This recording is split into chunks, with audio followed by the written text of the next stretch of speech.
So good evening and welcome to the Mothi Center. My name is Robert Pine. I'm program director here, and I'm really pleased to welcome you to the Shirlyn Miller Lecture in Human Rights and Public Understanding.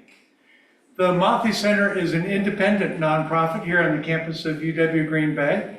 It was founded by Father Richard Mothi, who referred to it as the Ecumenical Center, and it reflected throughout his tenure his desire to collaborate with people of goodwill from all communities of faith. Today, the center's programs cultivate community conversation and interfaith connection among college students and community members in Northeast Wisconsin and beyond. This lecture series embodies that mission. Through the generosity of her daughter, Susan Nutzel, who I see right through here, the Shirlyn Miller Lecture in Human Rights and Public Understanding honors the life and work of Shirlyn Miller, well known in the Green Bay community for her many contributions to human flourishing and public understanding.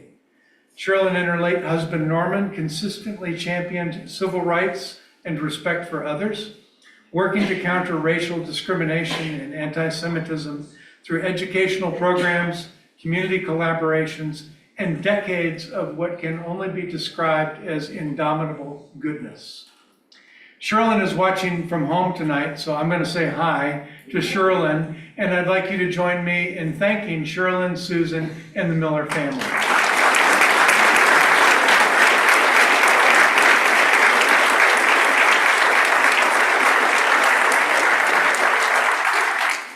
Now, before I introduce tonight's speakers, I'd also like to send a greeting to all who are joining us virtually, including those who are gathered for a satellite viewing of this event at the Wisconsin Institute for Public Policy and Service, WIPS, in Wausau. Thank you for being with us. We're glad you're here. Well, glad you're there, wherever you are. Now, as the evening progresses, all of you who are online, please feel free to take advantage of the question feature on Zoom and to send in questions that will then be fielded by our staff here at the Mothi Center. They will relay those to me, and I will do my very best to get those relayed to our speakers. I can't promise that we'll get to all of them, but we will try. So our very special guests this evening are Aziz Abu Sarah and Magen Inon. Aziz is the co-founder of Mejdi Tours, together with Scott Cooper, who's sitting right here, the other co-founder of Mejdi Tours. Aziz is also a National Geographic Explorer and a TED Fellow. He's written 2 books, which are going to be available after the event out here in the lobby area. And he was formerly executive director at the Center for World Religions, Diplomacy, and Conflict Resolution at George Mason University. Magen Inon is an Israeli educator and peace activist, now based in London. He has a PhD in the philosophy of education and has worked to cultivate liberal values and leadership skills with students, military officers, young adults, educators, and inmates. As I've spent the last couple of days with Aziz and Magen, it's clear to me that they have much in common. At breakfast this morning, they had a spirited conversation about European soccer teams before turning to stories about their respective travels in obscure places in Central Asia. But they're here tonight because of shared grief and a shared hope for the future. This is a great reminder for us about cell phones, to silence them. I'm very happy that you have such devices, but if you would silence, that would be great. So again, Aziz and Magen are here tonight because of shared grief, and they strive together for a future in which other families will not experience what they have sadly and tragically experienced. Magen's parents were murdered in their home in the Hamas terrorist attack on October 7, 2023. Aziz's older brother died from internal injuries after being tortured in an Israeli prison accused of throwing stones. These friends know grief and all the emotions that come with it. But together with their families, they've been leading a campaign against revenge and for peace. We have much to learn. Please join me in welcoming Magen Inon and Aziz Abu Sarah.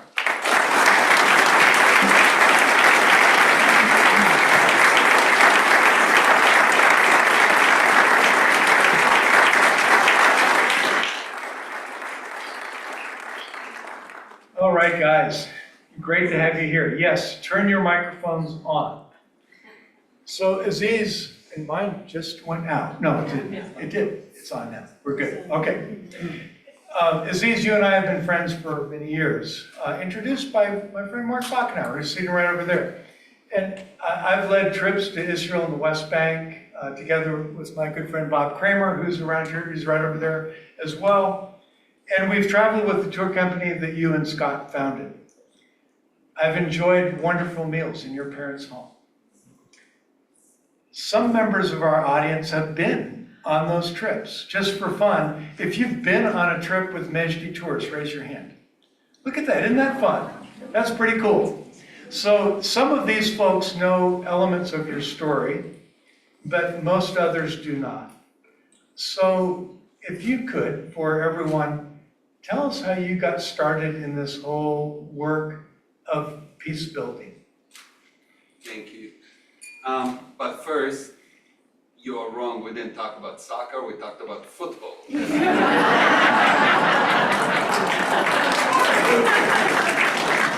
Sorry.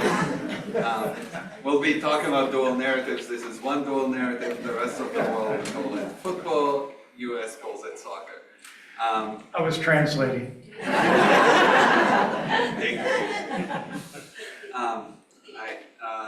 I grew up in Jerusalem. From Jerusalem, my family's from Jerusalem, and my childhood is kind of, when you're a kid who grew up in Jerusalem, you think it's a normal child. You can't hear me. Wow, I thought I'm loud enough, but maybe I'm not. How about now? Can you hear me? No. Can you hear me? Oh, here we go. How about now? All right. Well, I have double mics, so I get half of the time for it. So I grew up in Jerusalem where I thought I had a normal childhood. However, if you grew up on the Palestinian side of Jerusalem in the first Intifada, which is when I grew up, it's not really a normal childhood. And often one story I tell about that is just going home one day after we were shot at tear gas. I was 8 years old, I think, something like that, and told my mom that I'm not going to school anymore. And as any parent, she's like, no, you are going to school. And I'm like, no, it's not. This whole education thing sounds good in theory, but it's not worth dying for. And I thought, a very good case, but she rejected my reason, and she gave me an onion to convince me to go back to school. And for those of you who've been to Jerusalem, you know an onion is used, if you fire that tear gas, it helps you not suffocate. And so for years after that, whenever I went to school, the most important thing you take with you was not my homework, was not really my lunch. If I got too hungry, I can eat the onion, I guess. But it's mostly making sure I got that onion in case of tear gas. And sadly, I did have to use it way too often. When I was 9 years old, my older brother, Taysir, who I'm the youngest of 7, he's 9 years older than me. I'm what you call the oops child, which really is kind of weird because my parents didn't drink alcohol. They're a religious Muslim family, which oops kind of requires a bottle of wine somehow. But it meant Taysir was really more of my parent than my brother, because he's 9 years older. He's the one just older than me. And that means he's the one who took me to school on my first day of school. He's the one who really took care of every aspect of my life. He was arrested from home on allegations of throwing rocks and at Israeli cars, and he was beaten up in prison. which after a couple of weeks, he confessed to whatever charges.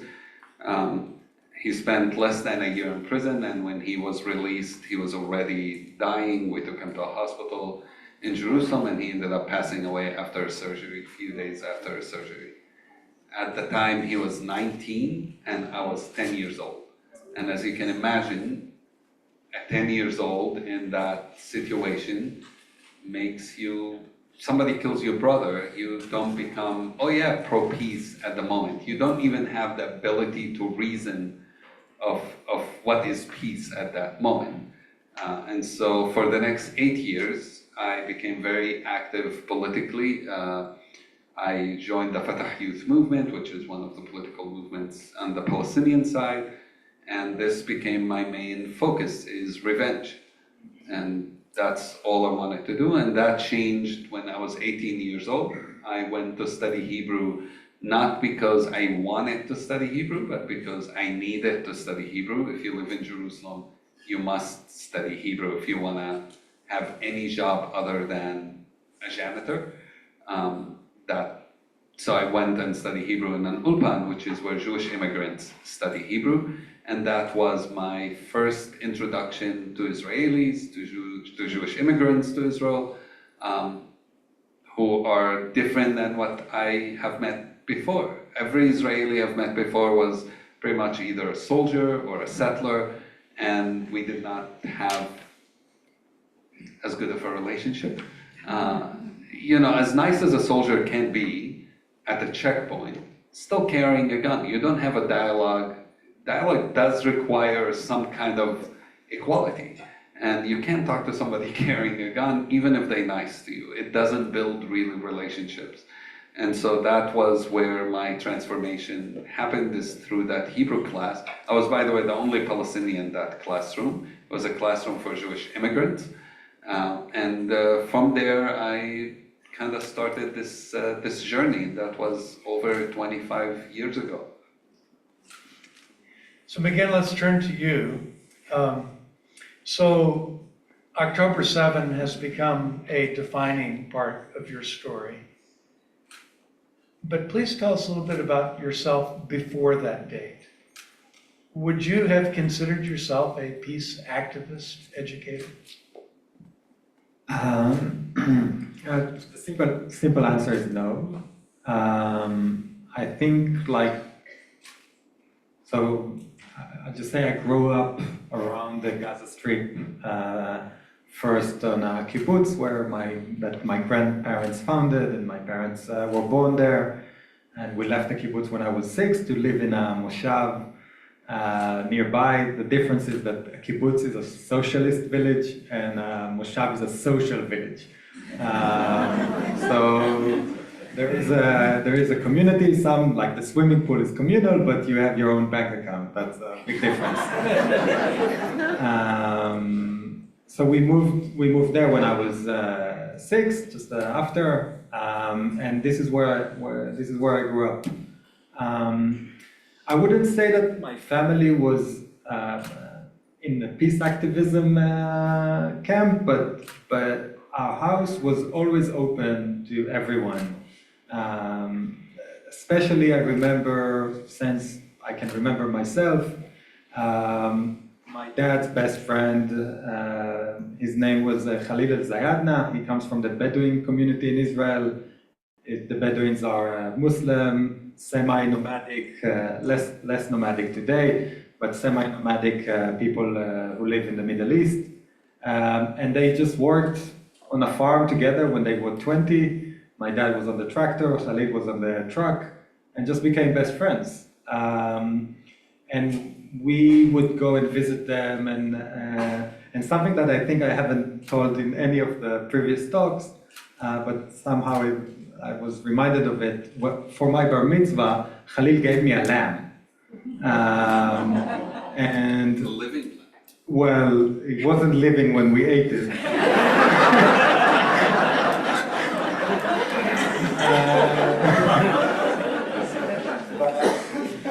But again, it wasn't strange in any way. That was just the kind of family I grew up in. And so my parents, just the way they were, they saw people as human beings. They did never considered anyone's group identity. It never mattered. If someone is an honest and a nice person, like they're welcome. And I think that's the way they were themselves. And these are the values we were raised with. And so I think the mistake we've done, I can say personally, okay, the mistake I've done over the last 20 years or so before October 7th was thinking that the conflict can be managed. That, okay, the situation is not good, but we can, Israel has a strong enough army, so it can protect the citizens of Israel. And as someone who believes that the occupation should end, so I thought, okay, just voting for the right parties, that's enough. So I wasn't actively day in, day out pursuing peace or trying to work in order to end the occupation. And I thought that was enough. And October 7th was a realization that it wasn't. That we cannot manage the conflict. That's not what we thought is managing the conflict was just an ongoing failure over the last 20 years of actually solving it. Tell us a little bit about October 7th. How did you get the news? So I wake up, I usually get the morning shift with the kids. I'm more of a morning person than my wife. So I wake up, it was about 6 o'clock in London, and there's a 2-hour gap. So it was something like 8 in Israel. And the family WhatsApp starts buzzing. And what I can see is my brother is asking my parents if they're okay. And my dad answers back that they are that they blocked the house. They're in the safe room, but they can hear gunshots. And that was the last message we got from them. It took hours until we managed to get in touch with one of the neighbors. We were hoping that it's just the network is down. I think some of that time the network was down, but we were hoping that's the reason we were unable to reach them. And then it took hours until we realized we managed to get in touch with a neighbor, and we realized that it's unlikely they survived the attack. And then I was on a flight the next day. So October 8th, I was flying to Israel I'm the youngest of 5 siblings. Also something like an oops child, to be honest. I think something we share as well. And there's 6 years gap between me and my... Your parents do drink. No, not really. I think my mom really wanted to, my dad wasn't sure.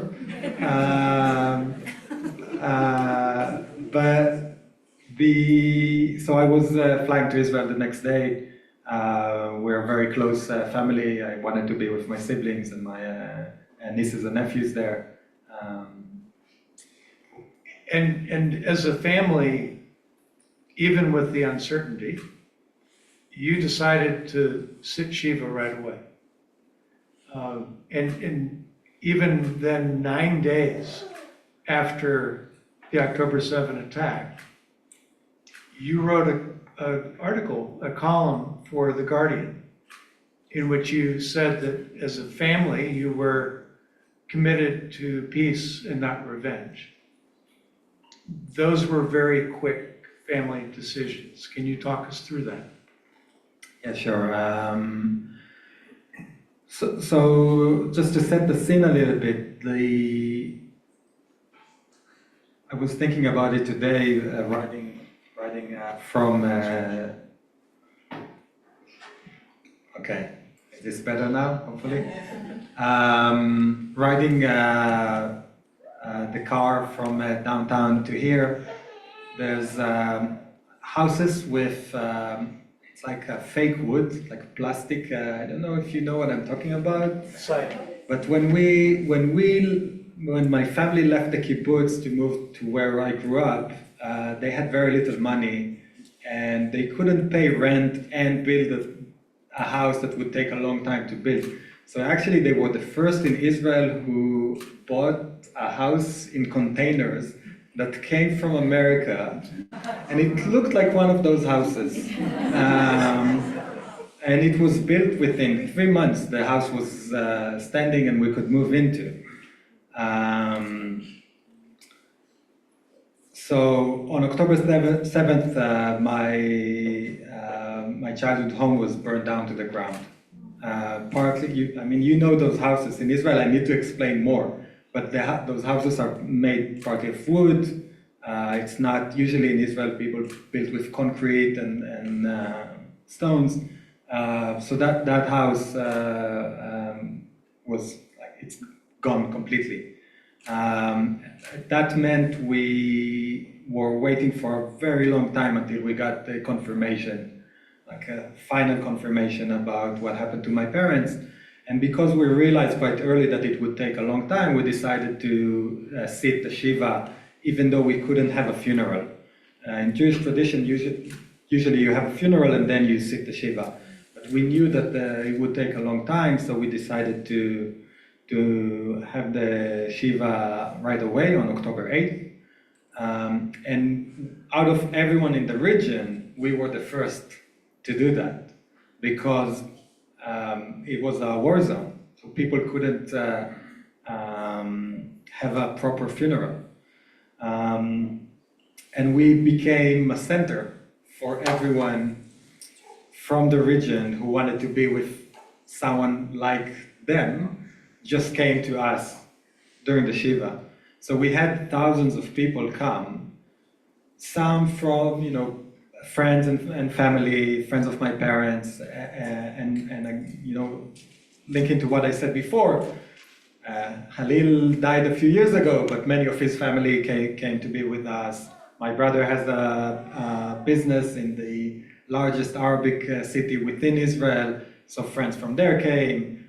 And we had friends from the villages that were impacted on the day come to be with us. So it was a real mix. Something that was, again, very natural for my family, but is quite unique in Israeli terms. And that week, there's a book at least about that week. But after those 7 days, we sat down. Everyone left the last day, and we sat down the 5 siblings, and we had a list of things that we needed to go through. Some of it just like bureaucracy stuff, but one of the things at the top of the list was, do we want to send a message out as a family? And we realized 2 things. One is that we'll probably get quite a bit of media attention because we were the first family to sit Shiva, because my brother has good links with journalists because of his business, and he was quite politically active over the last couple of years. And we had a lot of journalists come to the Shiva. So we knew we were going to get a lot of media attention. And at the same time, we started hearing voices on mainstream media and social media of people calling for revenge. And we can, if someone asks, I might answer a bit more about this, but it took maybe a minute or 2 for the siblings to say, our message is against revenge. We think that is not the legacy of our parents, and we don't want our tragedy to be hijacked for someone else's political agenda. And so we felt the immediate need to speak, and speak very loud and clear. And so my family did it on Israeli media, my brother did a lot of international media, and for me, because I live in London, it was important to use my platform there to say that. So Aziz, you knew the family, I think already, right? But you reached out at some point. Take us through that. When did you reach out, and what were you thinking? So I just had come back from Jerusalem to the States a few days earlier. And Scott and I actually talked that morning. We got a message from our colleague in Jerusalem telling us war broke out. I thought she's over exaggerating, things happen all the time, but then realized quickly she wasn't exaggerating. And then for the next day, we were trying to get 60 people, travelers, out of the country and make sure before potentially airlines are not able to fly there, you get everyone out. And then I started getting messages of who has been hurt and who's being killed or kidnapped. And being a peace activist, I knew a lot of people in that community because there are many peace activists in the kibbutz region around Gaza. And eventually one of the tour guides I worked with sent me a message, I think the day after, and said, you remember Maoz? He actually has introduced me to Magen's brother, and we met 10 years before. He introduced me to him. We talked for about 5 minutes. Our companies do work together because Maoz works in tourism as well, so our companies did work together, but we didn't know each other that well, just 5 minutes, but we were friends on Facebook, and as we all know, friendships that matter are on Facebook. So I decided to send him a message. I haven't yet have heard, like none of those messages Magen has mentioned have been shared, and so I didn't know how he would respond, but I thought it's important to send that message. So I sent him a message saying, I stand with your family, my condolences, all of that, and thought I will not hear back, but immediately I got a response, and the first response I got was just a broken heart. And then a few days later I reached out again, and then we agreed to talk on Zoom. We spoke, cried together, and then a few weeks later we were doing a lot of stuff together. And by the way, this is kind of, I just thought about it. So also about 10 years ago, a very close friend of mine and a colleague who worked with us in tourism moved to London, and I went to visit them, and her husband, and she said, oh, there's a gathering party happening at this friend of mine house. So I went to this friend's house, met this friend, had a good time, left. 10 years later, after all of this happened, I realized that was Magen's house. So I also knew Magen from 10 years, I just, neither of us remembered until this friend reminded both of us that we do know each other. So in case you all didn't realize, we're having a bit of microphone difficulty. And the good one is all the way down there. So if you just pass it back. Thank you. So, is it, okay. Well, so in the aftermath of the October 7 attacks, emotions were really strong and all over the place. There was a lot of fear. There was a lot of anger, a lot of confusion, grief, shock. And from what I heard from other friends who were on the ground, even some groups of Israelis and Palestinians who had been meeting together found this to be a really hard time to meet. Yet it was at that time that you guys started to go big with your meetings. You started to do public events. You started to write. You were running against some of the very understandable natural current of fear and separation. I'm guessing that wasn't always received well initially. What were some of the reactions that you had to your writing and to your conversations?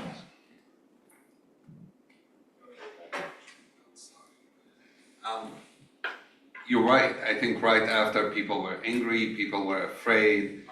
I think because, and I knew few organizations that were falling apart, even organizations of people who worked together for years, but I think because a lot of people were not saying what we were saying, we encountered a lot of support. We encountered a lot of people who felt lonely, who felt no one is speaking with reason, nobody is giving hope, no one is saying, here's what we should do. Like, I remember when Maoz got on television a few days after October 7th, and he was crying, and the anchor, I think it was BBC, was telling him, I'm sorry for your parents, and he said, I'm not crying only for my parents, I'm crying for the children in Gaza.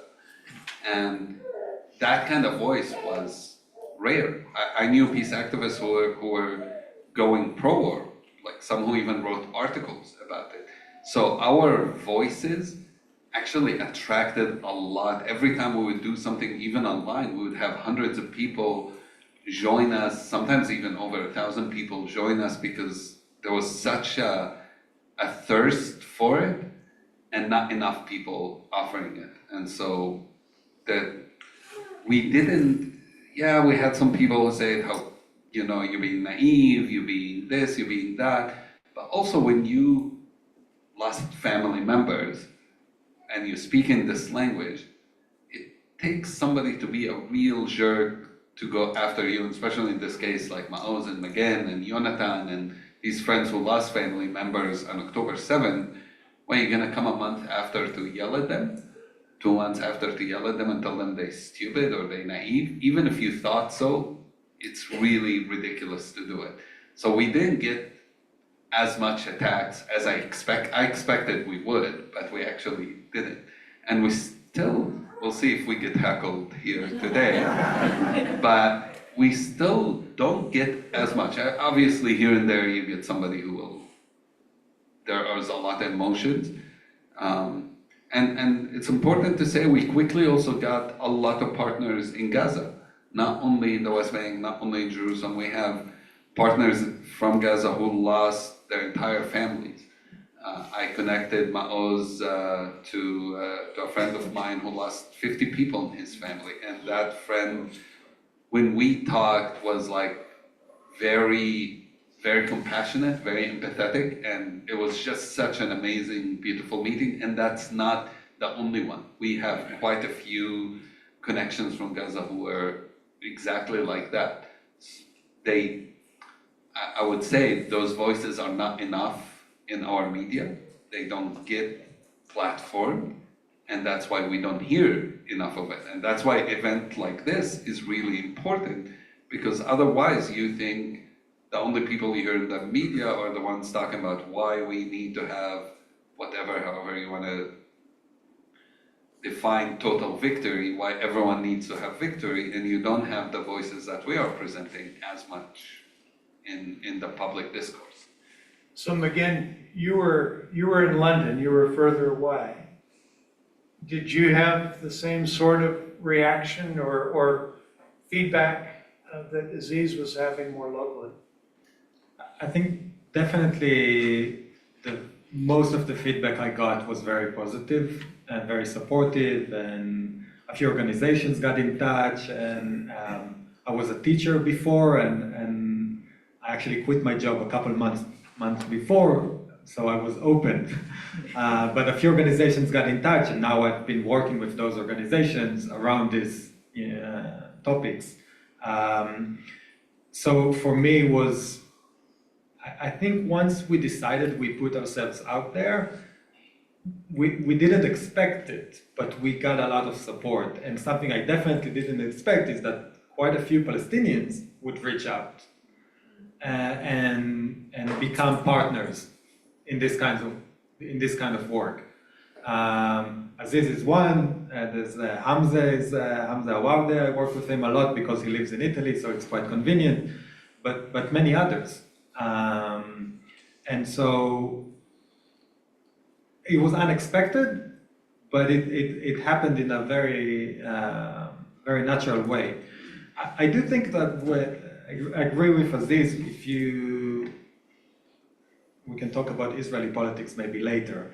But the kind of criticism that people do say is like, oh, you're a nice person, but you're naive. And it's very funny coming from people who think that force will provide security and have been trying it for 50 years and it's not working. So who's naive? And then, so really trying to hammer it in that we're the pragmatists, right? There's people in the region who hold these insane visions of taking over the entire land from both sides, and they think that violence will get them there, and it's a complete illusion. And so we have to offer a different narrative that is the pragmatic one, is the common sense one, is the realistic one, and keep repeating it until enough people see it. Because at the moment the politicians there aren't any politicians, not there and not here, I think, that are in this kind of pragmatic. But okay, but what do we do? Well, how do we solve it? I think there's so much focus on trying to win the argument, as if that's important, and far less focus on changing reality on the ground. And that needs to be our focus. And what do we do? What are our next steps? What do we do tomorrow in order to be in a better place in 5 years, 10 years from now? And that's the kind of focus that we're trying to bring to policymakers, people we speak to, and everyone else.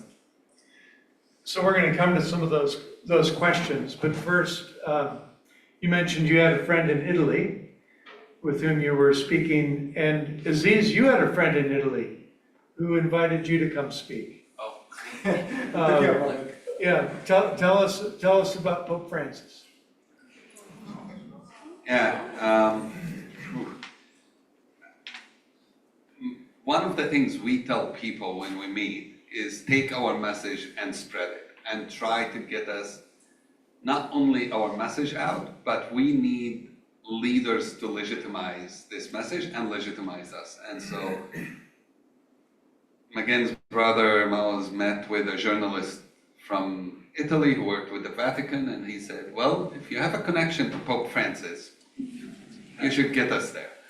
And you never know what people will do. And a couple of weeks later, she sent us a message and said, do you want to come to Verona? We think the Pope might come to this event. Wasn't 100% sure. It was a big peace event, about 12,000 people, maybe more, will be there. It's in the Roman theater.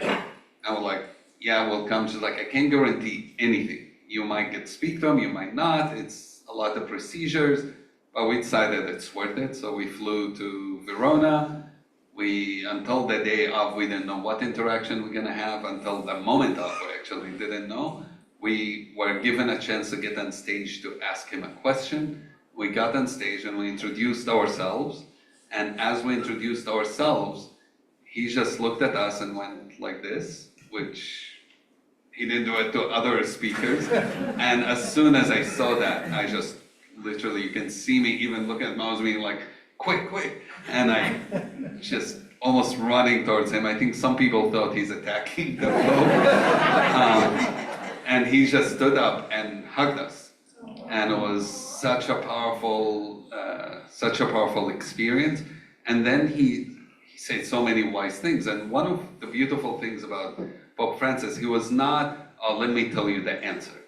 He said, this is, in the face of such tragedy, there are no words I can answer you. And I'm gonna take a moment of silence and invite everyone here to reflect on what can you do to help these two men. And then just took a moment of silence. And then when we came back, he offered a few words of wisdom, which I'll remember forever. One of it is that conflict in itself isn't bad. There are always conflicts among us. It's about how we deal with conflicts. Do we talk about them and solve them through speaking with each other, or do we kill each other? But I'll add one more thing, which is not connected to us in remembering Pope Francis. And that as he was approaching the stage, there was the VIPs sitting here, and then closer to the stage were people who were in wheelchairs, who were bedridden, who had severe mental health challenges, who, not in the normal world, not the VIPs. Can you guess which group did Pope Francis go to greet? He never even got close to the VIPs, and by VIPs I mean government officials, military, religious leaders within the Catholic Church. He went to that other group that were given a place of honor, and he treated it as such, and then he spent time with every one of them. He touched everyone, he prayed with them, and he gave them so much time that one of his guards tried to kind of rush it and push people, and he stopped it and made sure that he spent the appropriate time with that group. And so when I think of Pope Francis, to me, actually, it's that moment I had this shiver go through me and be like, I'm in the presence of someone who truly, I've read the Bible quite a few times, and I felt I am in the presence of someone who embodied the teachings of the Gospels, of the Bible. And as many religious and political leaders who I've met, and I've met many, most don't represent that, let's say. And it was really powerful to be in his presence, and you totally could feel it. And so I'm very, very blessed and very grateful to have had the time with him and to have been hugged by him. So it has been almost a year since that day. And a little over a year since you and Maoz sat down for that TED Talk, which was the third most watched talk on that platform last year. In the course of that time, weekly protests have called for a ceasefire and the release of hostages in Israel. In Gaza, there have been occasional brave anti-Hamas demonstrations. International pressure has come from almost every quarter. And there have been occasional pauses in the fighting. But the war has continued, and permanent peace feels like a distant dream. From your perspective, if I hate to ask for just one, but what would you see as the greatest obstacle to peace, and what would it take to move it?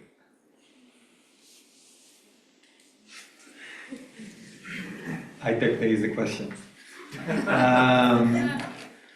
I'll break it into what's the obstacle short term for a ceasefire. I think that's easier to answer, and that's the leadership.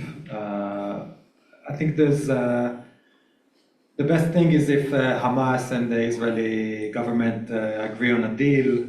I think there's talks every day. You read on another option that's on the table. I think if they agree on a deal, that would be the best case for stopping the war. But I think we and others need to pressure both Hamas and the Israeli government to stop the fighting, regardless of if there's a deal or not. Because innocent people are dying. The hostages are dying in the war as well. There's just, the war does not serve any security, military objective, and it's not just me saying that. Recently there were former army generals, former fighter pilots in the IDF, and it's not 5 of them, hundreds of them are calling for a ceasefire and to stop the war because it's not serving anything but the political agenda of the current government. And so I think at the moment the pressure should be on Hamas to lay down their weapons and stop fighting, and on the Israeli government to stop the war, again, regardless of what Hamas is doing. Both things can stop the war. That's the most important thing. If Trump decides to do it, it can happen tomorrow. But we need to kind of pressure everyone we can in order for that decision to be made. I think in the long term, it sounds counterintuitive, but this is actually an opportunity. Because as I said, for 20 years, we thought the status quo is not ideal, but it's manageable. We can keep the status quo going. And I think now people realize that's not a possibility.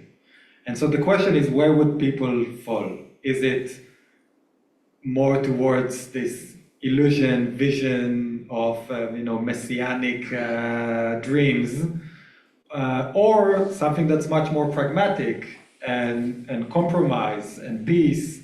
And we think this is why what we do is very urgent, because we want public opinion to fall in the second camp of people who think, and I think the vast majority of Israelis and Palestinians believe that human lives are more important than another piece of land. And so we need to get as many people in that camp and then work towards that and pressure our politicians to work towards that. So again, it sounds a bit counterintuitive, but I think we're closer to peace than we were before October 7th. Because we thought it's manageable, but it's not. We're going to give Aziz a chance to answer that same question, but I saw an article in Haaretz last week that said if within Israeli public opinion, that once the Romanian hostages are released, they would not mind the restart of the war in order to accomplish its objectives with regard to Hamas. Do you think that's true? Is that a prevailing opinion? I think it's important to bear in mind that Israelis, I feel more comfortable talking about Israelis, but I think it's true for many Palestinians. They're not in the post-trauma stage, they're in the trauma stage. So it's coming to someone who's afraid, who is traumatized, and asking them, like, okay, give me an answer for this question and be rational about it. It's not emotionally, this is not where the nation is. And this is why it's easy to play, for the politicians, it's easy to play on people's emotions because emotions are very high. And people are afraid, people experience trauma either because they know someone who is a hostage or who was killed, or they have family who's has a soldier in it, or they have to run to the shelter at 2 a.m. in the night because the Houthis decided that they're involved and they send missiles. So people are they're not in the processing of the trauma, they're in it.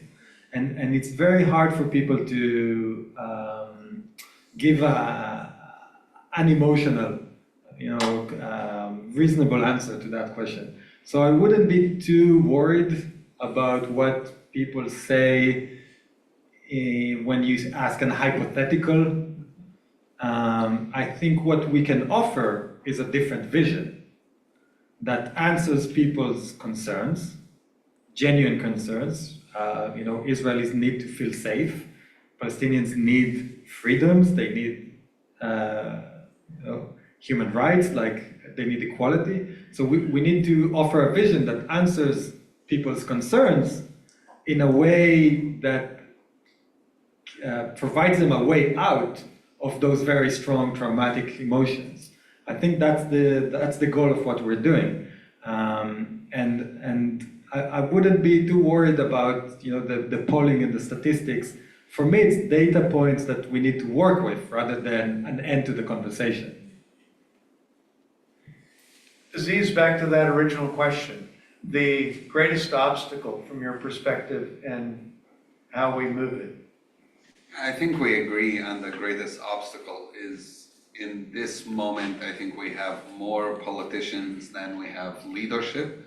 And I think there are more people who benefit in leadership in the political world from bombs than those who benefit from peace. Both in economical point of view, the US benefits from this, American companies benefit from this. And when we say American companies, I don't mean only Lockheed Martin. I mean tons of US companies who are spread all over the United States. I saw recently, there's an organization that outlined the different companies in the US that benefit from what's going on. And it's really heartbreaking to see how much it affects all of our economies. And war is helpful for many businesses. And so that is an obstacle. War is profitable to those in power. And that's a question that's part of the conversation we should be having. Because if you're dealing with people in power who are benefiting, how do you break away from that? That's part of the conversation we are having. And part of it is us making that pressure that Magen was talking about. Us making that pressure of saying, how do we change the equation? How do we make, we don't talk about it a lot, but how do we make peace much more profitable than war? We don't talk about those kind of conversations, and I feel we should be having much more direction. I think we don't pressure our own politicians enough, and definitely not in the US. And that's true, not only it's easy to take a target at the Republican politicians, I think it's very true also about Democrats in the United States who have not been, many of them have not been pro-peace, who might also pay sometimes lip service, but having been in Congress, having met with many, many members and staffers, it's quite disappointing, and not only on the Israel-Palestine issue, in general, in a worldview, the concept of how easy for a country like the United States to support war and not to really use its power to push for peace is quite disappointing. And meeting members of Congress and realizing how little they care, except for a few, I can give you a few names if you want, but there are a few that I found to be really amazing. The majority were not interested in this conversation at all. So that's, I think, the obstacle, and it's up to us to push them because they represent us. And as long as we don't speak up, and as long as we kind of say, oh, but they're good on other issues, so we'll forgive them on this. This is a big issue, and it is today affecting us. I can tell you, for example, on the issue of campuses and what's happening in campuses and deporting people with green cards, there are members of the Democratic caucus, there are members of Congress who are Democrats who support it. There are many members who are silent about it. That's not going to stop at Palestinians, and already it's not stopping at Palestinians or campus students. It's the moment you create a precedent and it goes through courts, and because this is a palatable issue that many Americans might not feel as strongly about, it's going to go beyond Palestinians, pro-Palestinians, Arab students, green card holders. And I think for some reason, many of us are still too indifferent, and that's what needs to happen. I don't have much faith in Israelis and Palestinians alone fixing this. That's the reason I'm here. Otherwise, I would only be in Israel and Palestine. I think without people in Europe, without people in America, without people in the Arab world, Muslim world coming together and saying, how can we be part of this conversation without the people pushing their politicians, I don't see really much change happening. I'll just add briefly that even that I see as an opportunity, because when you talk to politicians, I did more in the UK, they start to realize that the conflict is not staying in the Middle East. It gets to campuses, it gets to European cities, it gets to American cities. And so there's a realization that even the only thing you think about is, the people living in Green Bay or Chicago, then you might want to solve this conflict because otherwise you're gonna have to deal with some of the consequences. So usually it's easier to convince someone to work for their own interests and not for just some more idealistic values. And I think there's a growing realization where it's actually, it's in American interest, it's in the European interest to do something about it. And Saudi and Egypt for sure, Jordan. So many of those, the leadership in those countries, they realize that it's in their interest to solve the conflict because otherwise it will harm them in their countries. And so there is a chance here to form a quite wide coalition of international involvement that would move us in the right direction. And that option is absolutely out there. As you speak, I'm reminded of the Martin Niemöller quotation. First they came for the socialists, but I was not a socialist. And we recognize that there is a progression from others toward ourselves that is arguably inevitable, and we need to see it in progress. So I want to take it in a slightly different direction, and I need that microphone.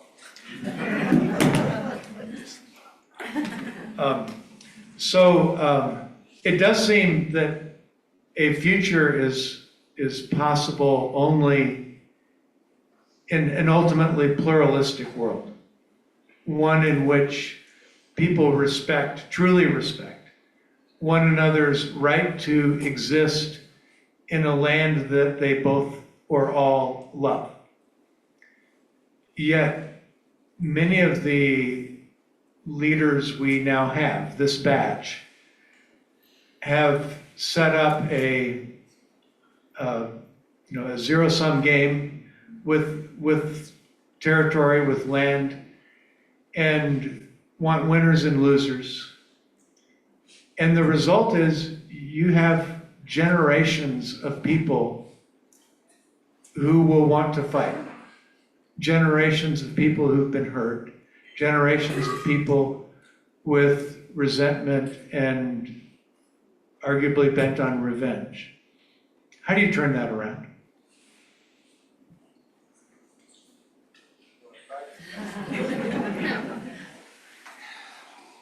And this is why I think it's important to do this work now. I think one of the mistakes people say is we have a lost generation and we have to wait another generation. But this is the conversation people had 20 years ago. I remember when I was a kid, people saying this generation's gone, but the next generation is gonna do it. It's a cop-out. It's a way of saying, screw the next generation, basically. We're gonna give up on a whole generation today because we don't wanna deal with it. And the reality is, I look at myself when I was 10 years old, no one reached out to me, no one tried to help, and I think of the children in Gaza, for example, today, who everyone has been severely traumatized. Everyone has seen somebody get killed. Everyone has seen a bomb. Everyone has seen so much pain, so much loss, so many orphans. I think now Gaza is the most children who are amputated from war anywhere else in the world.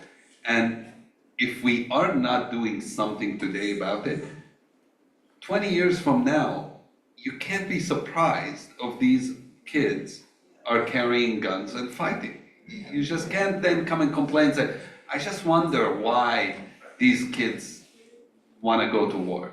And it's very frustrating that we kind of forget about a place for 20 years and then wonder why things like this happen. Now, the way I would answer your question, you can't really directly say what do you do in Israel and Palestine only, but I would give us a little bit of hope by looking at other areas that have gone through what we've gone through. So you look at Northern Ireland. If you asked people in Northern Ireland back in the early 90s, what's the chance you're gonna have peace here versus South Africa or versus Israel and Palestine, they would have told you every conflict has better chance of being solved than us, because the level of hate, the level of anger was so significant, the level of trauma. And yet they were able to overcome it. You can travel through Northern Ireland today. Yeah, there are still political differences, but the country has been completely transformed. And it happened through political will, it happened through international pressure, it happened through education, it happened through incredible investment. The international community came together and put billions of dollars into changing the reality in Northern Ireland, something that not only has not happened in Israel and Palestine, any money was given to peace work in Israel and Palestine has been taken away.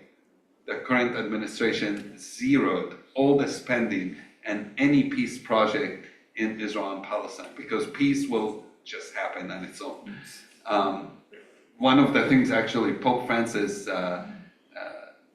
put an Instagram post after we met him, and he quoted a verse from the Bible that says, you harvest what you sow. And he says, let us not sow fear and mistrust and hate, let us sow hope. But you sow hope by action and by investment and by money and by all these things. And we're not doing it, it's not gonna happen. I look at the places like Rwanda, where I've been this last year. You had a genocide in Rwanda that is horrific. It had just unbelievable amount of death, rape, and yet I saw people like this one story of a woman who's this guy came, murdered all of her family. He's the neighbor. He knew them very well. Murdered the whole family, kept only one woman alive, a young girl, raped her, gave her HIV, and now they are friends. And I stood there thinking, this is, I don't know how you're able to do it. But to me, those stories do give hope, do show reconciliation.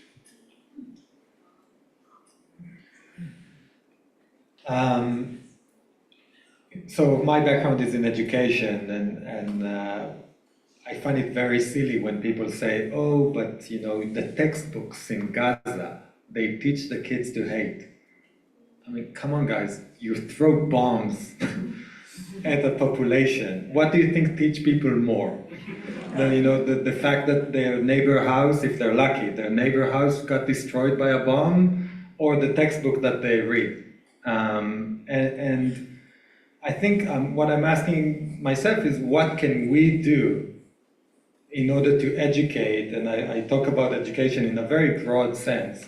It's not just the teacher in the classroom with the textbook, but what can our leaders do? What can we do in order to offer hope, offer a different vision? And I think this is exactly the kind of things that we can do at this moment. Is if I have a platform and I can speak and I can say, listen, I don't want war. Aziz doesn't want war. Let's figure out a way forward that doesn't involve violence.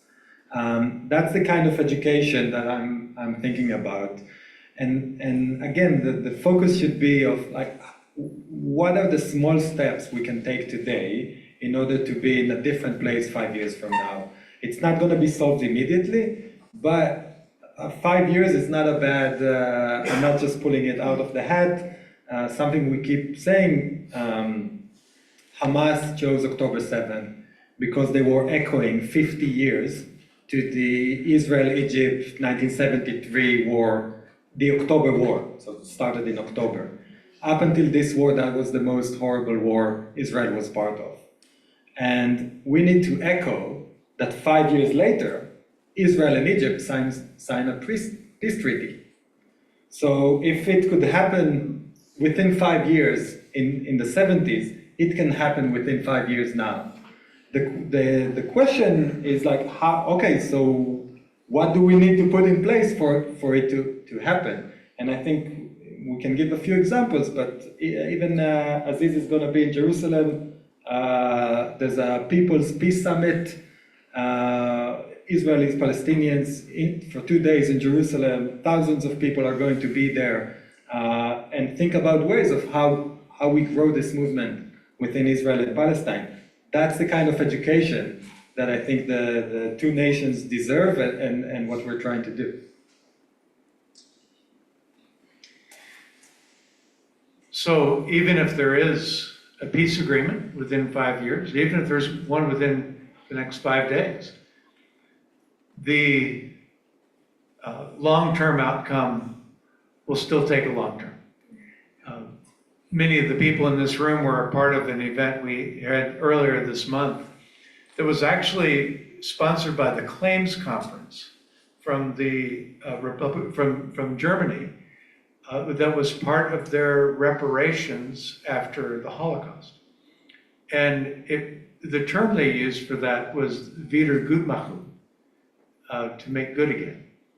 The Israeli term for it was the money agreement. But it's still going. And those commitments that were made to try to make that which was broken somehow better, that which was almost completely destroyed, somehow held back together. That takes a long time. So no one's looking for a quick answer. But as we prepare, we're going to take some audience questions here in a moment. As we prepare for audience questions and think about short and long-term solutions and answers, how have your approaches, your professional approaches to these questions changed in the last year and a half? It's evolved. The situation has evolved. Your work has evolved. What has changed in the last year and a half for you?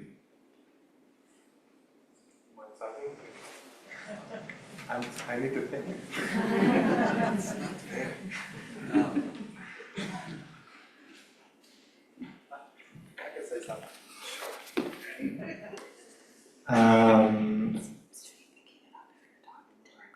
Rob, you're interrupting us. I am a teacher, just a reminder. That's how you make it. You get more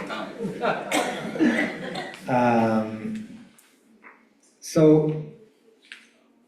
again, looking back, I thought that the current Israeli leadership would crumble much, much faster. And I think it's a tragedy that we still have the same government in Israel.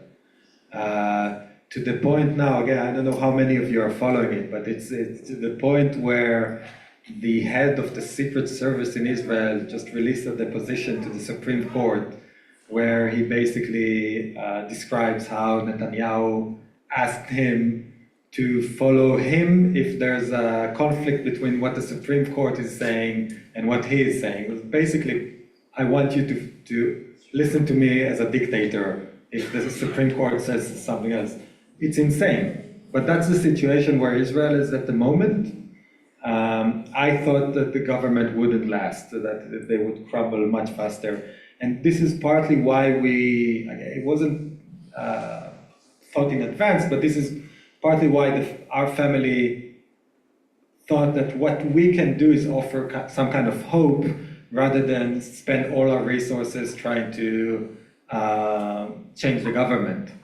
I think still that the government days are numbered. It might take 2 years until the next elections, but it becomes a huge obstacle. So I think that's something that has changed my view. I didn't think they would last that long, and I think now, also in pragmatic terms, we need a different government, unless some miracle happens. I think that's a definite change. Trying to think what else. Other than that, I think we're not dogmatic in what we do. When we sense that something is working, we try and do more of it. When we sense that something is not working. So for example, I thought at the beginning that we can reach those people on the fringes. So if I go and speak in a university, I thought I should aim to talk to those from the super so-called pro-Israel camp and super pro-Palestinian camp, and somehow I can reach those. And I realized that it's a complete waste of time. that you have people that actually the people who really need to hear what we have to say are those who are more in the middle, and we need to create those spaces where this kind of dialogue can happen, and not focus on the most vocal voices, but rather on those who are closer to our shared values, because they don't have a space. If you're Palestinian or a Jewish student studying in a university in the US or in the UK, and you want to say, I really care about what is happening in Israel-Palestine and I want it to stop, you don't have a place other than the pro-Israel demonstration. So either you're carrying an Israeli flag or you're carrying a Palestinian flag going to the pro-Palestinian. There's no space for dialogue, for more pragmatic thinking, for more solution-based thinking. So I think if that's something that I realized working in universities and other places, is that we need to create these kinds of spaces that don't exist in many institutions, in cities. You kind of tend to fall into one of and I think also politicians tend to kind of be very careful. Oh, I don't want to be seen as this, and I don't want to be seen as that, and then I find myself speaking in the UK, in the parliament, and I'm speaking to people from all the major parties and telling them, listen guys, you're the majority. You should act like the majority. Like, it's the 80% of the people think very similar to what Aziz and I are saying today, but they're not acting as if they're 80% of the people. They're acting as if they're afraid of the 5% on either side. And so realizing that actually we're, I heard someone say it as the endangered majority. Like, we need to act as if we are the majority. And most of the people share the views and the values of what we're talking about today. And we need to organize and act as the majority that we are.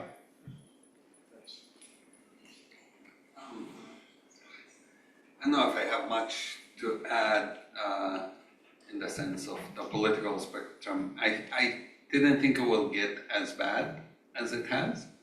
I think whether it's in Palestine or in Israel or in Gaza, I didn't think international leadership would be as disappointing. And so we've put a lot of time to speaking to politicians because of the lack of response. And so those are some aspects of the political spectrum. And a personal work kind of things, what Magen was talking about, we realized, I think, coming from a business background and owning a travel company, there's a lot of things you learn running a business that doesn't exist in the peace movement. And so we've been trying to bring what we learned from business into nonprofit. And so as we started or repurposed our nonprofit, Interact, we decided to bring a lot of that kind of knowledge. And part of that, for example, is like, how are we gonna get our voices out? How are we gonna be able to legitimize who we are? This is all business plan. What is our business plan? How do we get coalitions being built with us? Who's with us? Who do we bring together into this bigger tent? And those are, how do we get government to change its regulations on a certain issue? How do we create a will, kind of a consumer community who are buying what we're trying to sell, which is hope and peace and living, working together. So this has been a shift in taking what I've learned, what Maoz and Magen and others who've learned from business enterprise and bringing it into non-profit and into conflict resolution. And so stuff we are building right now, things like, okay, we see a lack of voices. And when you talk to media outlets, they tell you, we don't know who you are, which voices. So we're putting together a list of who are these people. We're creating a speaker bureau for Israelis and Palestinians that people can invite to speak. And so it's not only, Magen and I or Maoz and I or that there are many other voices, and especially younger voices where people don't know them and they need to be known and they need to be given legitimacy and they need to be given support. So we trying to bring those kind of voices in. I'm realizing more and more the importance of reaching out to the Palestinian diaspora community. I think that is something that has not really, there are these smaller groups everywhere, but disconnected. So we're talking about your former student in Denver. There's so many of those individuals that are really incredible, smart, can be very influential. And when we talk about the need of leadership, can be the Palestinian leadership. So this is another part that that has changed for me and is something I'm more interested in. Thank you for that. So I'm told that if I keep speaking right in the middle of this microphone, that it will keep working. So I'm going to leave that one with you guys. And I am ready to venture into the audience and take some of your questions for them. And there's one right in the front from Pooja.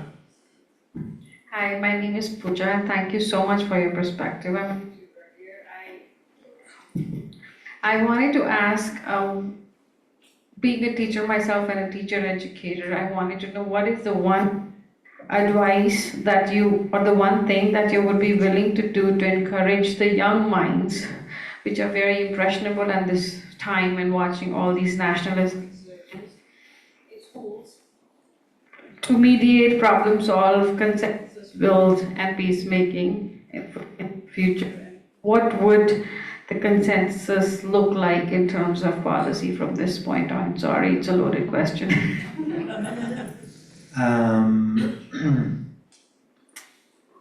So, as a teacher, you know, a lot depends on context. So it depends like who the students are, like who are you talking to, who. So it's very hard to give general advice.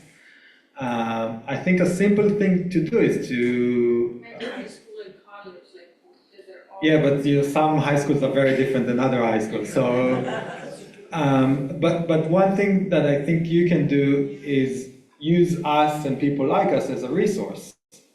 So the Interact has a website with videos and some personal perspectives.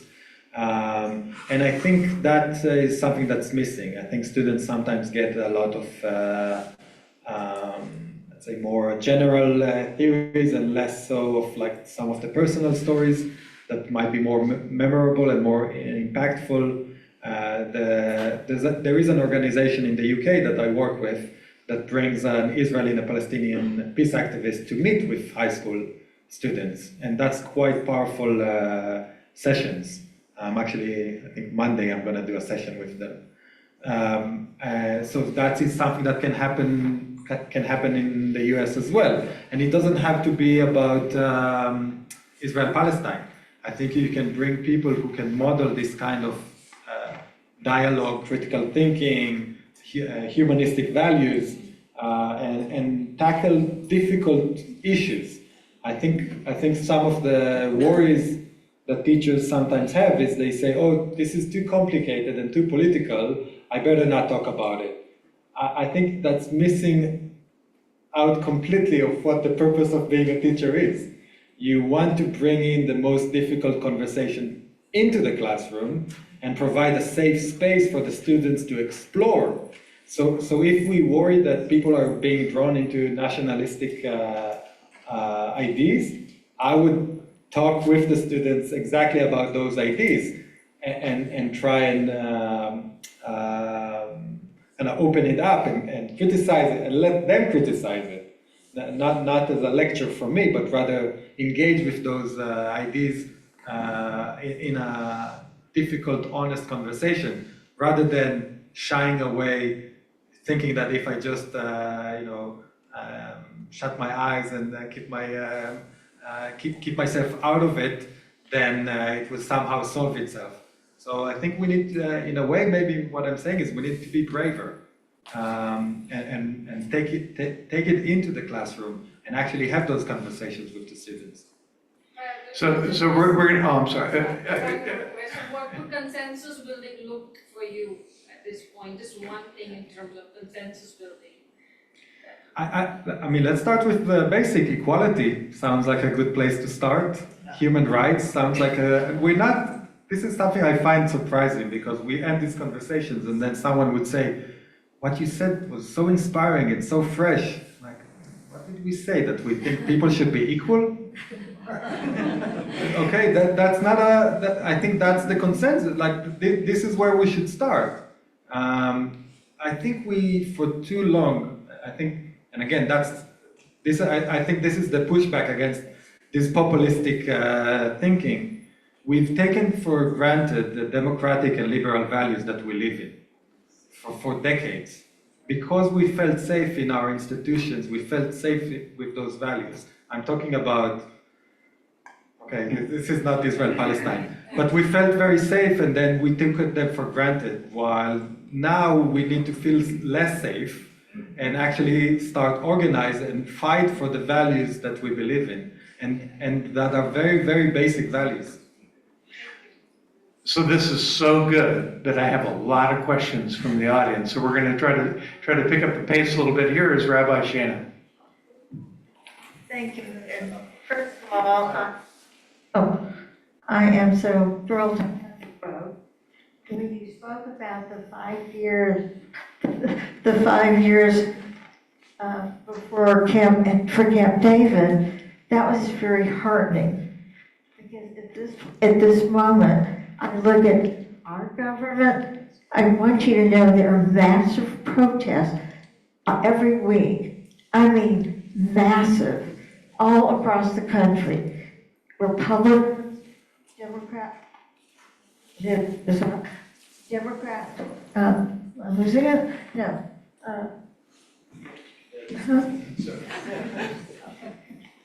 Thank you. All across the board. That is very helpful. But we look at the government and the things that are happening, because free speech isn't free speech anymore, especially depending on your state. I look at the government in Israel. You see it crumbling? Oh my God, I hope you're right, because I see it as entrenched forever. That Bibi Netanyahu will stay in office as long as he can stay out of prison. We went to Israel on a trip at least 8, maybe 10 years ago. He had been indicted. And it was like, while we're in Israel, wouldn't it be wonderful if, say, Bibi would be arrested and Trump would be impeached? A long time ago, the government was a lot less right-wing then. So that is the heartbreaker that I hope we can overcome. I'm grateful that you see that possibility. I'll try. There was no question there, but one thing is part of why this government is so is able to stay in power is because they know they're going to lose the next elections. So they're really holding on to even though there's major differences between the different parties, they're holding on to power because they know they're not going to do well in the next elections. I think they know they won't do well if there's election today, and their hope, if you wait a couple more years, people have an amnesia when it comes to politics, which we saw that in the United States as well, and people do forget. And I think Netanyahu is banking on the fact that people might forget. Yeah, and his support has increased since October 7th until today. So he does see his number going up, and so he's thinking 2 more years, I might be able to survive. Okay, I have another question here.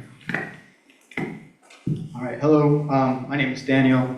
I'm actually a co-chair of a little group here in Green Bay called the Green Bay Anti-War Committee. Firstly, I'd like to just thank you both very much for coming to our sleepy little town, although this week it's not going to be very sleepy. We have the draft and all that. But I just wanted to ask something from our perspective as a group, which is, for the past, since October 7th, we were involved with the college encampments, very involved with UW Milwaukee's encampment. We did a lot of protesting and organizing and street demonstrations here in Green Bay.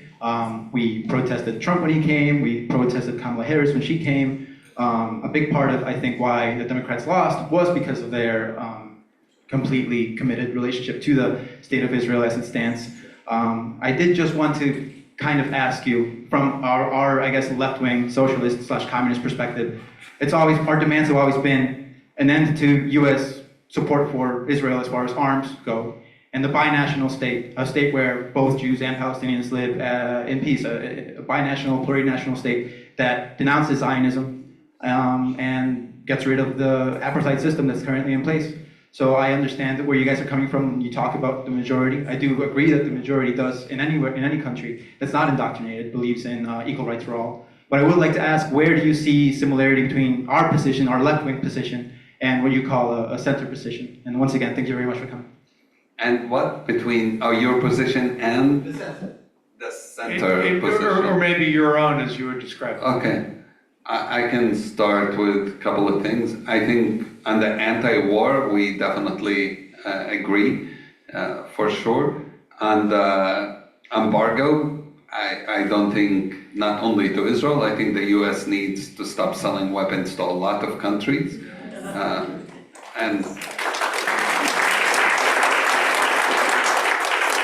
so the whole region in the Middle East has gotten hundreds of billions of dollars worth of weapons. And if you can look at the Middle East today versus 30 years ago and tell me it's better today, I'd be really surprised. I'm being censored by somebody here. So yeah, I don't think the weapons thing is being, the last 30 years have been horrible for the Middle East, and the US involvement, whether it's in Iraq, whether it's in Syria, whether it's in Libya. Thank you. I thought I can make it work. So wherever we're talking about, it has been bad, and that's true for Israel and Palestine as well. And that's why I talked about people who benefit from weapons. On the issue of the one state, two state, multiple states, we don't take a strong stand in any of those. Partially because I don't think the problem is necessarily what kind of solution we have. The problem is how these solutions will work. So you can have two states, you have Ukraine and Russia, and have a war. You can have one state, Rwanda, and have a genocide. You can have, it's not what kind of solution, is what are the principles and values behind the solution. Is it equality? Is it that Magen and I are 100% equal before the law, or is it not? Is it that we see each other as partners or not? So that's more what we try to focus on. And I think it doesn't matter if you're left, if you're right, if you're Republican, if you're Democrat, you should, in my opinion, agree on those values, that we all should be equal. Like Magen said earlier, this shouldn't be controversial when we talk about equality. So for those watching at home, we're down to one microphone after starting with 4. So we are getting creative in the way that we're managing this. And I will ask, if you have a question, rather than me bringing the microphone to you, if you just line up over here, we'll do it that way. Well, you can give that a try too, but we're going to do this. So I have a question right over here. And if you'd like to ask one, there's the line. There you go. Thank you both very much for coming here and speaking with us.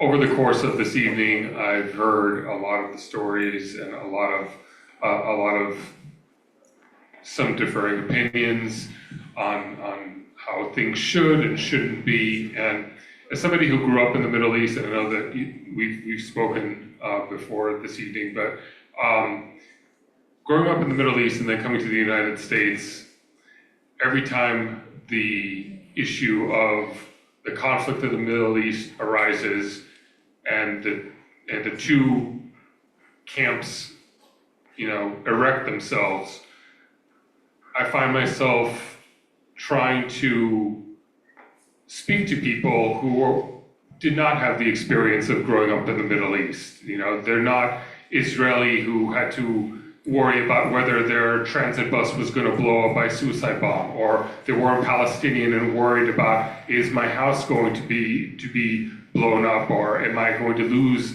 all my family? And I guess the question that I have is, as somebody who's trying to educate from somebody, much like you guys, albeit without your platform, what would be your advice in terms of a particular modus operandi or particular tactic of sorts in order to reach people, to begin that state of communication, of compassion and empathy? Okay, I want to see if the microphone is working. Can you hear me? Yeah, so I just need to basically have an inside.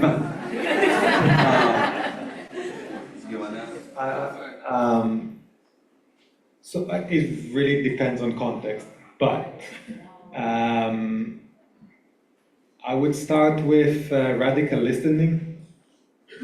So when I go and speak to high school students in London, in the UK, I might go to a predominantly Muslim school we were talking before, there's a large Somali community in London, so they don't have skin in the game, but they have very strong opinions because they go on TikTok and they watch an hour of videos coming out of Gaza, and I think it's not even, I don't think it's trauma by proxy, they are traumatized by what they see. And I think a good place to start, and it took me a while, but a good place to start is not to say you guys don't know what you're talking about because you're not from there, and you get only all your information. Stop listening to Douglas Murray. or because you get all your information from TikTok. It's actually starting by listening to their concerns, listening to their opinions, and realizing, okay, where are they, and how can I meet them where they are, and start there. I think I need to tell that advice to myself all the time because it's very hard to do, but that should be I think that's a good first step. I would agree with that. I would also add, and I have tons of stories that would be similar, but for the sake of those listening, waiting to ask, I won't go into it. But I would add also, instead of arguing positions, tell stories. People respond much more. Like if I talk to you here even about Gaza and just talk about numbers and statistics, it's very different than saying, I have a friend who lost his family there. And we sometimes like to argue numbers and positions and take the people out of it. And when you bring the people back in it and tell stories of people, like he mentioned earlier, use us. We built a whole website that has tons of stories that do both, that tell you human elements and tell you the political points of views, because we want people to hear the stories of the people. I think that makes it much easier to connect. Thank you. First of all, thank you for coming here and thank you for teaching us so much. What can we do? It's a very pragmatic question. What can we do to help you as citizens of the United States? I think there are a few things that everyone here can do, and we touched on some of them. One, share our story. Our biggest problem is exposure. We don't get exposure. So share our stories. Push for us to be a legitimate voice in the United States, and that will help us be more of a legitimate voice also in Israel and Palestine. Connect to some of the activities we are doing, when I say we, it's Interact, but it's also the other organizations that we work with. We doing in 2 weeks, a coalition of 60 organizations doing something called the People's Summit in Jerusalem, where we're hoping 10,000 people will join. And we inviting people to screen it and invite others to join and attend it. So that's another way you can connect. Come visit. We are running trips to, not tour guiding, not in the sense of sightseeing, but we're running trips over there right now. I'm taking a group in May. Too soon probably to sign up for that. But we're trying to take people and show them. Magen's brother is going to be joining me. So, and I think we'll have some information out about it. So there's a lot. And then be outspoken to your own politicians, to the government in the United States. I think we need our representatives to hear about this. If you have finances, support some of those organizations that I mentioned. So there's a lot that we all can be part of. Thank you. Thanks so much. So Magen, you talked about a lot of people getting a lot of their news on TikTok. And I think a lot of us are interested in learning more and listening more, but maybe feel that a lot of the perspectives that we see that are available are pretty slanted. And so I wonder if either of you have voices that you would want to uplift, news sources, books, individuals that you would recommend that we read or listen to learn more. After reading your books, of course. First, I do like TikTok, so let's go that. And Do you have a TikTok? absolutely. Oh, yeah, okay. I think TikTok is great, especially after the hearing about TikTok. And if you remember, any of you in Congress, did anybody watch it? It was quite a funny hearing. I became more a big fan of TikTok. And I think many people who did watch it became a big fan of TikTok after. But I think most perspectives gonna be slanted, and that's normal. So get multiple perspectives all the time. Follow different people, so on. Interact. Actually, we should update it. But we try every once in a while to put a list of people you should follow online, and people who have different political point of views, and people who we don't even agree with sometimes. That's one. Follow some of the peacemakers, and there are many voices you can follow. People like Amir Muhammad, people like Hamza, Magen just mentioned, people like, there's so many. I can just start giving you a long list of that. Books to read. We are, Magen's brother and I, writing a book right now. It's going to be out next January or February. It's going to be hopefully called The Future is Peace. And so that's one. There are 2 books outside you can look into. But there are others. I think if you want to learn perspectives, 100 Years War in Palestine by Rashid Khalidi is very good. Things written by Hillel Cohen or by Tom Segev I find to be very good from the Israeli writers. There are tons of resources. And then with newspapers, just read a multiple. 972 magazine, Haaretz, you can read Ma'an news on the Palestinian side, or Al-Quds, or Al Jazeera. I found Al Jazeera actually, despite people criticizing it, it does bring perspectives that nobody else does, and it does give voices of Palestinians when most American media does not even interview any Palestinian. So if you have multiple resources, you'll be fine. If you only listen to 1 or 2, you probably have inaccurate understanding of what's going on. So one thing I might add before you jump in again is we can send an email out to everybody who is here, who has registered. If you've registered, we know how to find you. And we can send some resources out as Aziz and Magen would suggest. Can you hear me with this? No. Did you turn that on? Yeah. Just in a sentence, because some more questions are coming. I actually think the facts are not that hard to get to.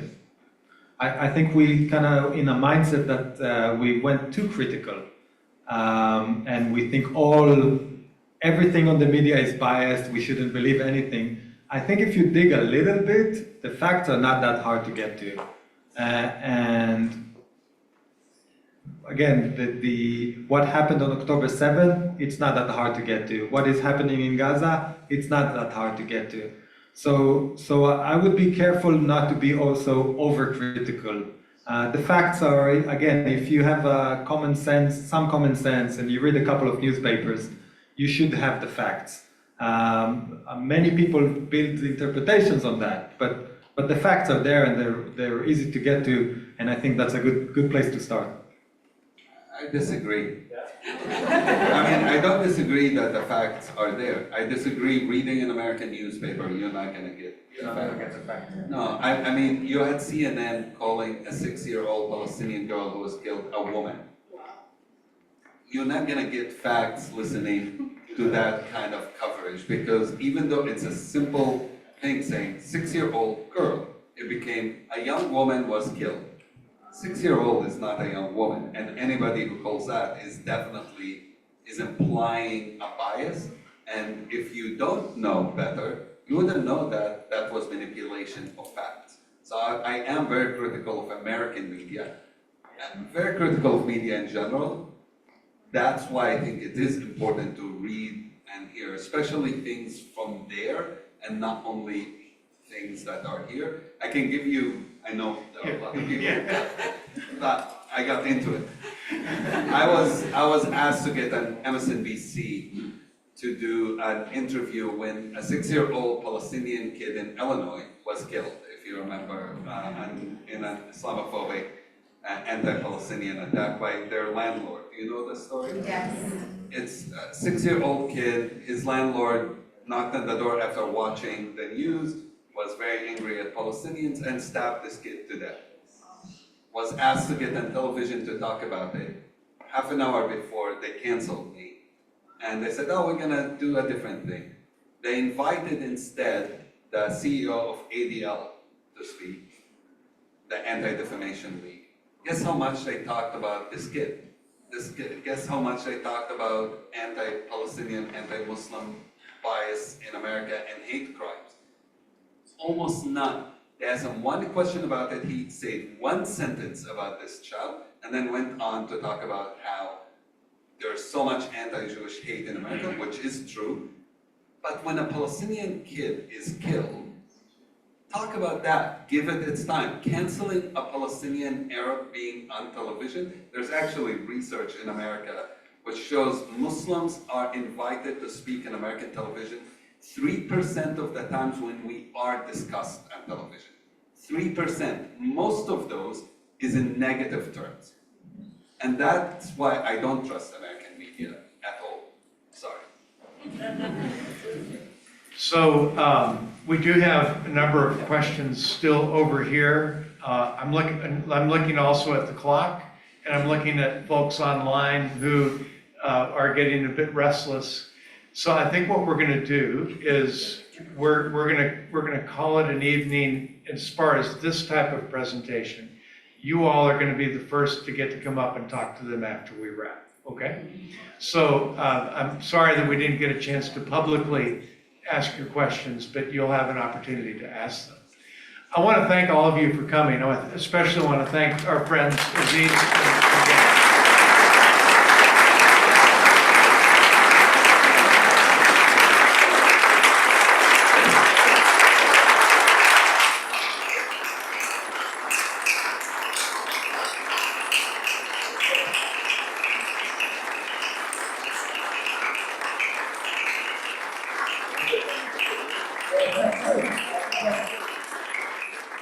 and I can say, so some of the critical feedback we get is that there's not enough disagreement in what you're doing. You agree, so it's good. We added on a disagreement. Thank you all. Have a great evening, and please do feel free to stick around and talk.